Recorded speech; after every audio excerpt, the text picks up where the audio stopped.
بسم اللہ الرحمن الرحیم ایاک نعبد و ایاک نستعین۔ میں آج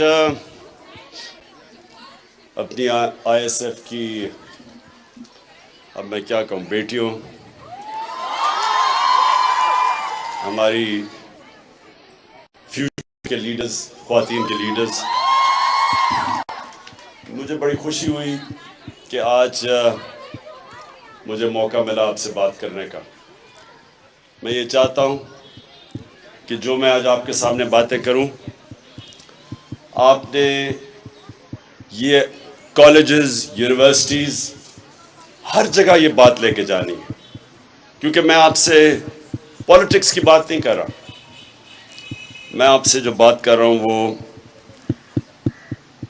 ملک کے لیے جہاد لڑنے کی، جو حقیقی آزادی ہے، اس کے لیے آپ پولیٹکس نہیں کرتے، آپ جہاد لڑتے ہیں، اور یہ ہے آپ کی مستقبل کے لیے، آپ کی آنے والی جنریشنز کے لیے، انشاءاللہ جب آپ کے بچے ہوں گے ان کے لیے، یہ آپ اپنی فیوچر کے لیے ایک جنگ لڑ رہے ہیں۔ اور یہ ہے کیا، میں ذرا آپ کو بڑے آسان طریقے سے سمجھانا چاہتا ہوں کہ یہ حقیقی آزادی ہے کیا۔ دیکھیں، سب سے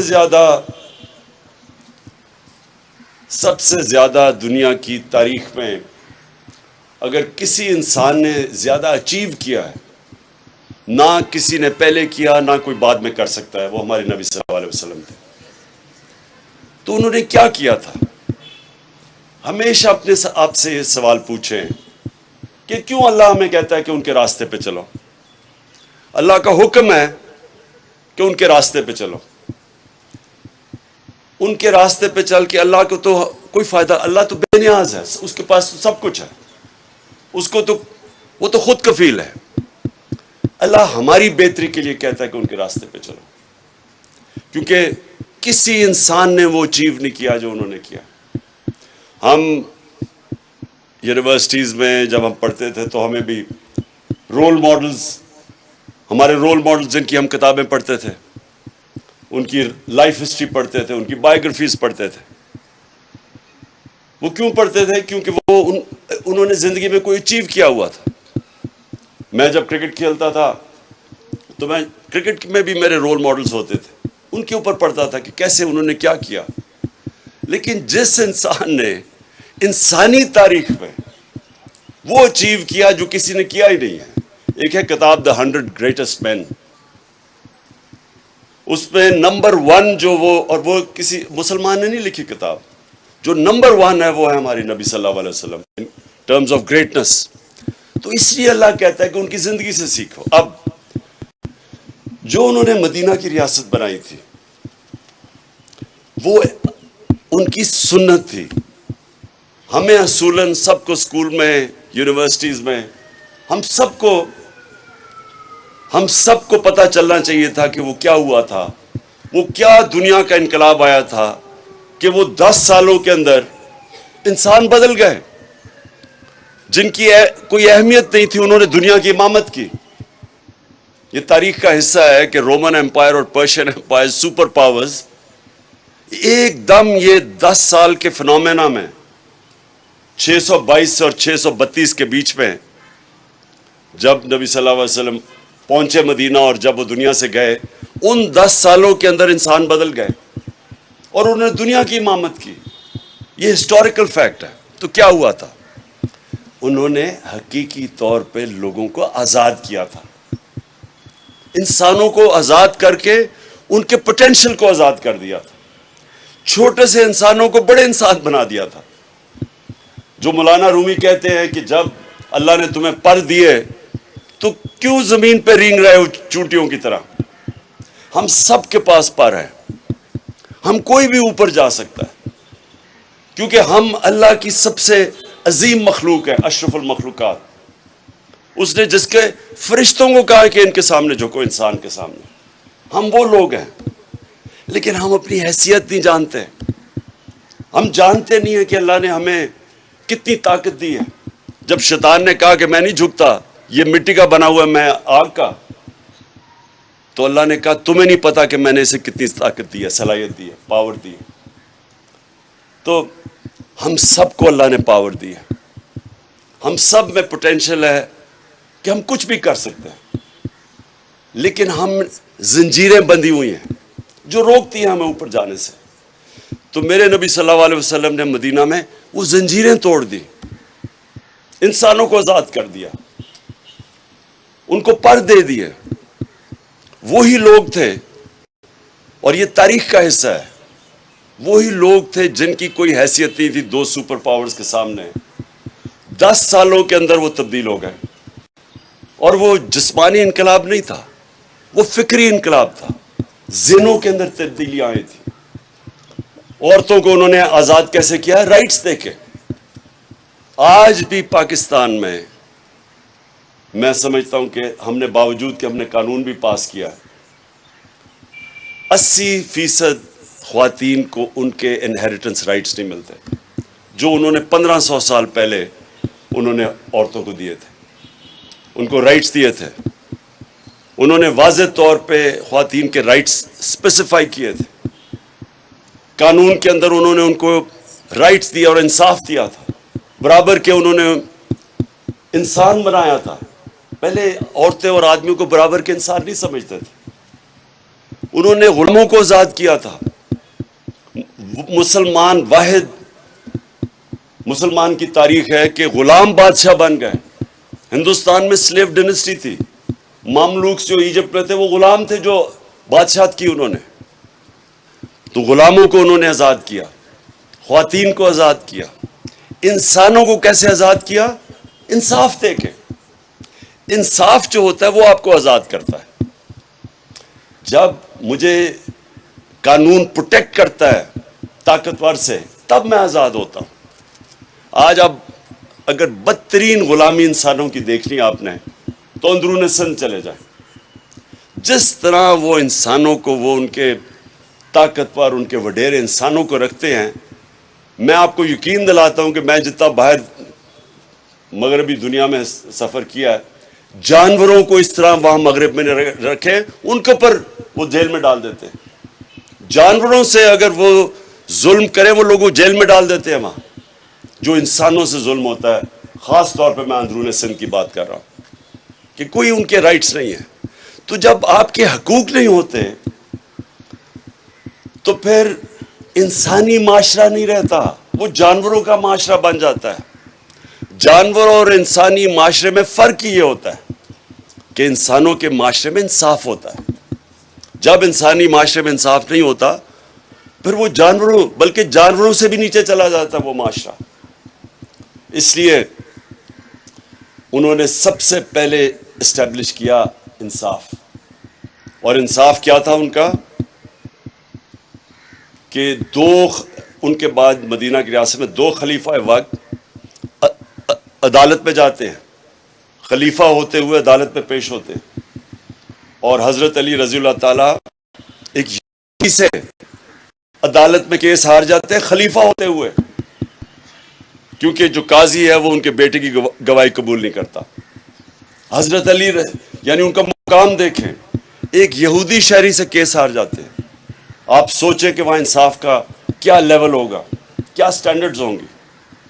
آج آپ سوچ سکتے ہیں کہ کسی بھی مغربی معاشرے میں جس پر ہمارے سے بہتر انصاف کا نظام ہے, وہاں کوئی ان کا حاکم ہو, ان کا سربراہ ہو, وہ ایک کسی اور مائنورٹی سے کیس ہار جائے, وہاں بھی تصور نہیں ہے. تو یہ تھا لیول ان کا انصاف کا, جس کی وجہ سے انسان آزاد ہو گئے, جس کی وجہ سے ان کی پرواز اوپر چلی گئی, جس کی وجہ سے انہوں نے کئی 100 سال تک دنیا کی امامت کی, ورلڈ لیڈرشپ کی. انہوں نے ہر چیز میں, چاہے وہ سائنسز ہوں, چاہے وہ کسی انوویشنز, ہر چیز میں وہ آگے نکل گئے کیونکہ انسان آزاد ہو گئے. تو میں جو آپ کو چاہتا ہوں, جب آپ یونیورسٹیز اور کالجز میں جائیں تو آپ سمجھائیں کہ ہم اس طرح کہیں نہیں جا رہے. اس طرح کے نظام میں جس طرح چور اوپر آ کے بیٹھ جائیں مانے ہوئے ملک کے ڈاکو اگر ملک کے اوپر بیٹھ جائیں، آپ ایک فیکٹری کے اوپر چور بٹھا دیں، وہ فیکٹری آپ کی بند ہو جائے گی. ملک کیسے چل سکتا ہے؟ آج ساری جتنی بھی غریب ملک ہیں ان ساروں کی ایک ہی کہانی ہے. وہاں انصاف نہیں ہے، وہاں رول آف لا نہیں ہے، وہاں انصاف کی حکمرانی نہیں، وہاں جنگل کا قانون ہے. جو طاقتور ہے وہ قانون سے اوپر ہے، جو کمزور ہے اس کو انصاف نہیں ملتا.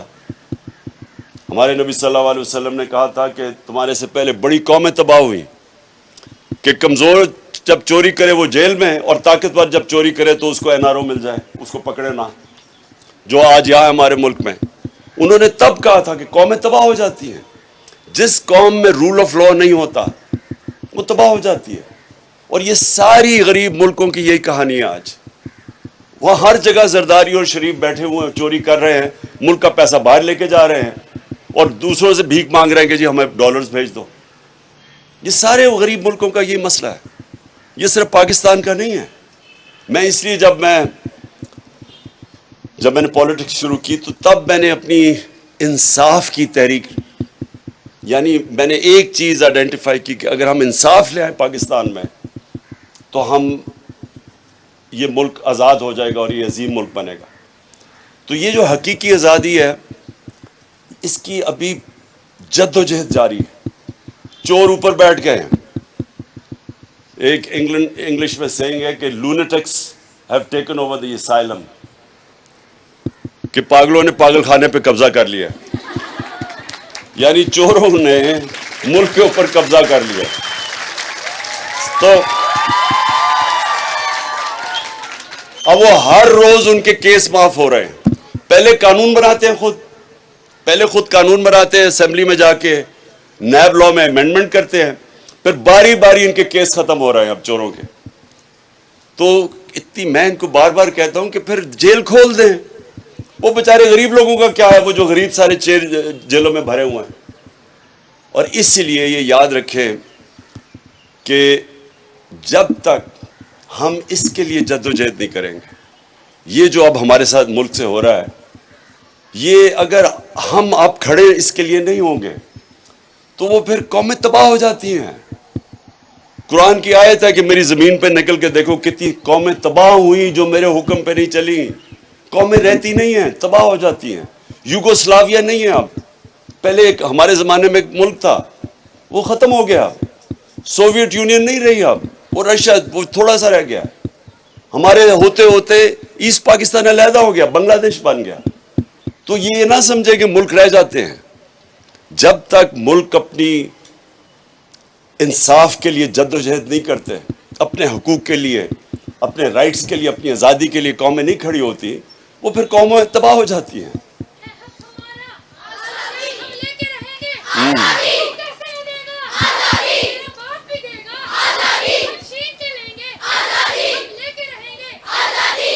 جی آپ آزادی تب لیں گے،